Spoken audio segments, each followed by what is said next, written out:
All right, guys. Well, we got the panel done up. Added a couple more breakers right here. And everything looking good. Everything's labeled. All done up nice and neat. Cleaned out my furnace closet here. I'm using it as storage.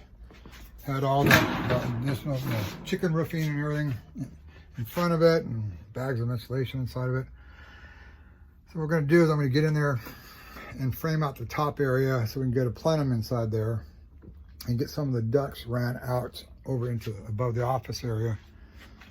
Kind of slowly get things cleaned up. I'm going to put the cover on the panel now, get that done, which is right here.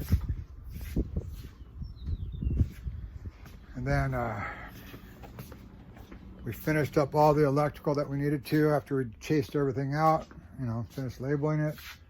Added, connected the lights. The lights were the last things that were in here that we installed, but we never ran the wire for it. So we got all those connected, ran down to the box over here.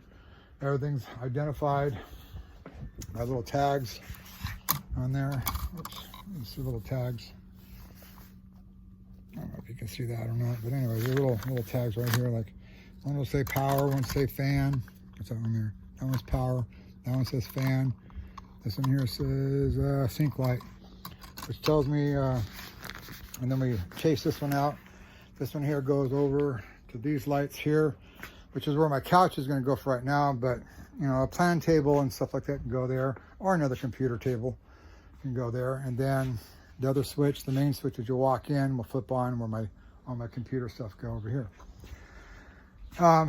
Finished off taking the switch from as you walk in the building from this man door, right there.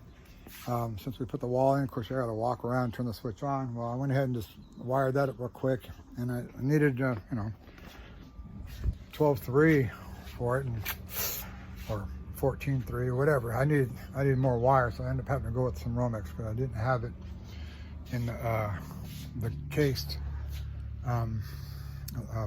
conduits type. Brain dead right now, can't even think of it. But anyways, we went ahead and patched off the walls with whatever insulation that we had in bags and stuff, and that one bag of rock wool that I was trying to use for a hydroponic system, see if it was absorbed. Well, after finding out it didn't absorb, I went ahead and looked at the information and found out that's the better way to go, of course. But I didn't realize that it didn't suck up water like the regular insulation did. I never really used rock wool in other situations in my past. I've always been the big box stores coming in and buy the stuff at the blue or the orange place. If it was a commercial job, we had insulating companies that came in, and I always knew that this stuff here would suck up water because when it rained and get wet and just pour out like buckets.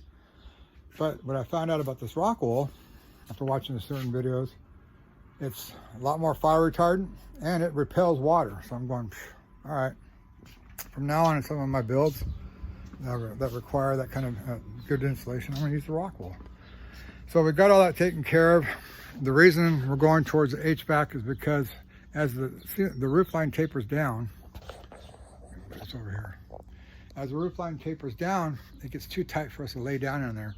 So once we get all the garbage out of the corner and brought forward to where we can start making connections to the first duct, then we'll lay a piece of plywood, screw that down, and then start, fill in all the back areas with insulation. Just kind of everything gets kind of pieced in a little by little as we move forward to the area to where we no longer need to work off the ladders, where we can work off of just sitting Indian style or whatever, or get on our knees on top of the plywood. So then that's when we can start working on getting that plywood out to the opening I need, trim off where I need it to be trimmed off, and start building that wall across the front, and finish the drywall up there and cover up that insulation, and then move on to outside, putting the hat track out here on both sides. So that's where we're at. So I wanted to kind of get all that out of the corner, and then we can start putting drywall in and start watching this office come together. But I got to get all this stuff done too, because I got this pile right there blocking me. and I need to get this shop a little more organized to move around. And I still got that big old huge storage full, so I'm going to get as much up in here as possible.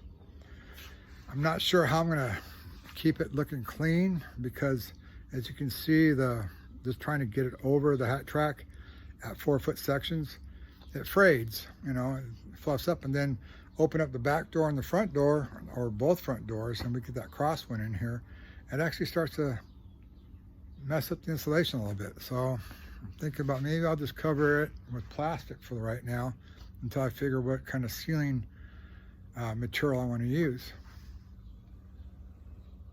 And we'll go from there. I might have to cut strips of plastic and tape it on each hat track, you know, use some really strong white tape or something, and use some of that white plastic, or black plastic, and use some of that Gorilla tape, because that stuff is really sticky.